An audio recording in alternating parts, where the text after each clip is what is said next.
मित्रांनो, सरकारी कर्मचारी पेन्शनर्ससाठी एक महत्त्वाची आज जी आहे अपडेट आलेली आहे.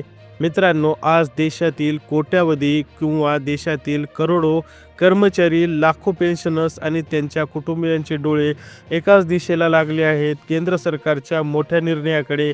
कारण पुढे काही दिवसातच हे फक्त उत्तर येणार आहे, तर लाखो लोकांच्या भविष्याचा निर्णय क्षमता म्हणजेच काय, लाखो लोकांच्या भविष्याचा निर्णय जे आहे लागणार आहे.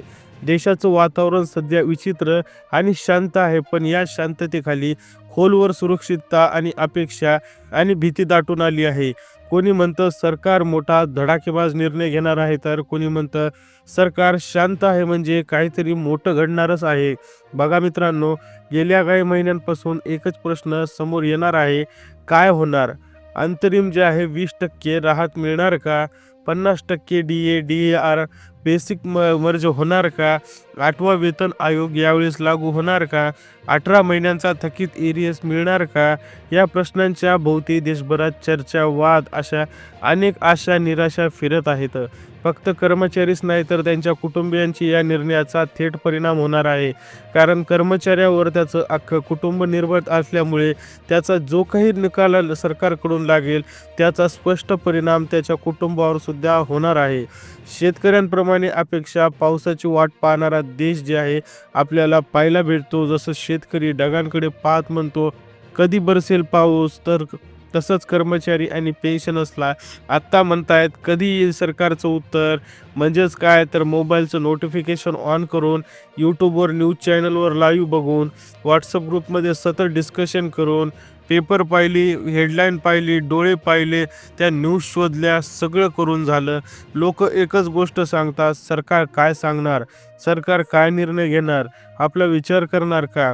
बघा मित्रांनो, गव्हर्नमेंट स्टाफसाठी जे आहे आपल्याला लक्षात येतं की गव्हर्नमेंट स्टाफ रिपोर्ट 3 मोठ्या पर्यायांमध्ये डिवाइड होणार आहे. नुकताच आलेल्या रिपोर्टमध्ये सरकारसमोर 3 ज्वलासारखे पर्याय ठेवले आहेत.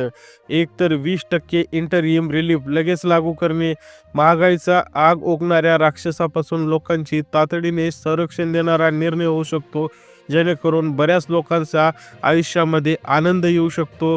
म्हणजेच काय, तर 20%चा इंटरिम रिलीफ लगेच लागू होऊ शकतो का? तर अद्यापही सरकारकडून याचं उत्तर आलेलं जरी नसलं तरी 3 पर्यायामध्ये हा एक पर्याय आहे.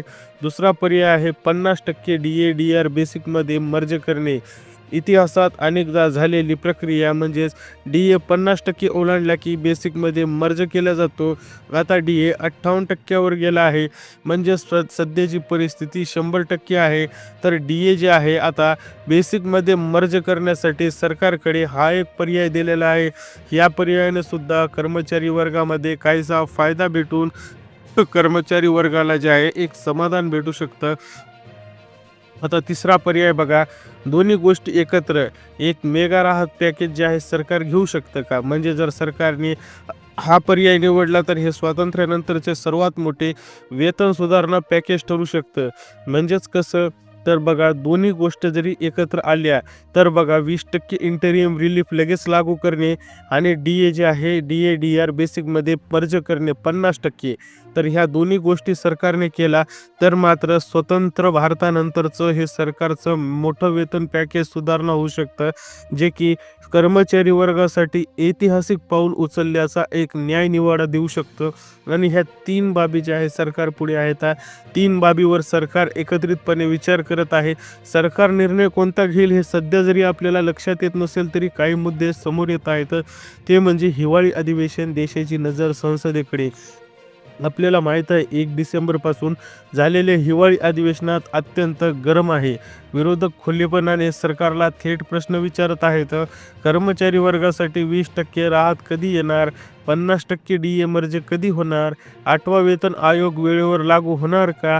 ह्या सगळ्या गोष्टी, म्हणजे या प्रश्नाचं मौखिक उत्तर नव्हे तर लिखित उत्तराची मागणी केली जात आहे. लिखित उत्तर म्हणजे शब्द पक्के एकदा संसदेत लिहून आलं की बदलणं कठीण असतं. यासाठी संसद महत्त्वाची असते. म्हणून सरकारला आता विरोधक सुद्धा घेरायचा प्रयत्न करत आहेत की या तिन्ही बाबीवर. SBIच्या अहवालाने सरकारची झोप उडवली आहे. SBIच्या 30 वर्षाच्या अभ्यासानुसार महागाईच प्रचंड वाढली आहे. म्हणजेच काय, DA वाढ त्यापेक्षाही कमीत कमी म्हणजे लोकांच्या हाताला पैसे घटत चाललाय आणि राहत औपचारिकता बनली आहे. या रिपोर्टमुळे सरकारवर आर्थिक आणि नैतिक दोन्ही दबाव वाढला आहे. जेणेकरून किमान आता तरी विचार करा कर्मचारी वर्गाचा, अशी परिस्थिती निर्माण झाली आहे. लोकांची खरी परिस्थिती आकड्यांपेक्षा जास्त वेदनादायक आहे. आज एका सामान्य कर्मचारी काय भोगतो? भाजीच्या किमती रोज बदलतात, डाळी महागते, भाडे वाढलेले असते, मुलांची फीस तर डबल झालेली असते, औषधाचा आकाशाला भिडलेले रेट, वीज बिल, पेट्रोल, गॅस सगळंच महागलं. अहो, एखादा दवाखाना जरी वर्षातून आला मोठा तर कंबरड मोडून गेलं समजा. महिन्याच्या शेवटाला 10 दिवस लोक वाचून जगतात की 20% अंतरिम राहत म्हणजे काय? त्यासाठी ऑक्सिजन. पेन्शनर तर आणखीन वाईट परिस्थितीत आहेत. त्यांच्यासाठी पेन्शन म्हणजे घराचा श्वास असतो. ती थांबली तर दर महिन्याचं घर गणित विस्कळीत जातं. सोशल मीडियावर गरमागरम वातावरण तयार करण्यात आलं. एक वाद म्हणजे मोदी आहेत, काही शक्य आहे, तर दुसरी बाजू म्हणजे या सरकारकडून काही मिळणार नाही. पण महत्त्वाचे म्हणजे दोघांचाही केंद्रबिंदू एकच, सरकार निर्णय काय घेणार? DA मर्जर झाल्यास काय होईल? जर सरकारने 50% DA मर्ज मंजूर केला तर बेसिक सॅलरी वाढणार, HRA, मेडिकल, TA सारखे भत्ते वाढतील, पेन्शनर्सला पेन्शन वाढेल, 8व्या वेतन आयोगाच्या गणितालाही दिलासा. हे फक्त वेतन वाढ नाही तर कोट्यावधी कुटुंबाच्या खोलवर दिलासा आहे.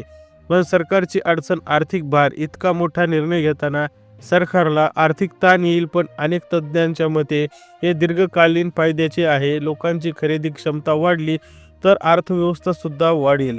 बघा, पुढच्या काही दिवसांमध्ये इतिहास लिहू शकतात. काही प्रश्न आपल्यासमोर अधोरेखित होऊ शकतात.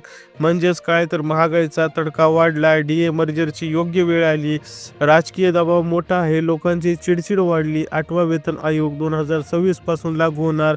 पुढचे काही वर्षे 2 वर्ष जर तफावत भरून काढणे गरजेचं आहे. अशा बऱ्याच प्रश्नाचे उत्तर सरकारकडून येत्या काही दिवसामध्ये आपल्याला येणं अपेक्षित आहे. उत्तर आपल्या पॉझिटिव्हमध्येच यावे अशी अपेक्षा आपण सरकारकडून जरी करत असलो तरी सरकारला देव सद्बुद्धी देव अशीच प्रार्थना आहे. मित्रांनो, पेन्शनधारकांनो, सरकारी कर्मचाऱ्यांनो, तुम्हाला ही माहिती अपडेट छान वाटली तर लाईक, शेअर, सबस्क्राईब नक्की करायला विसरू नका.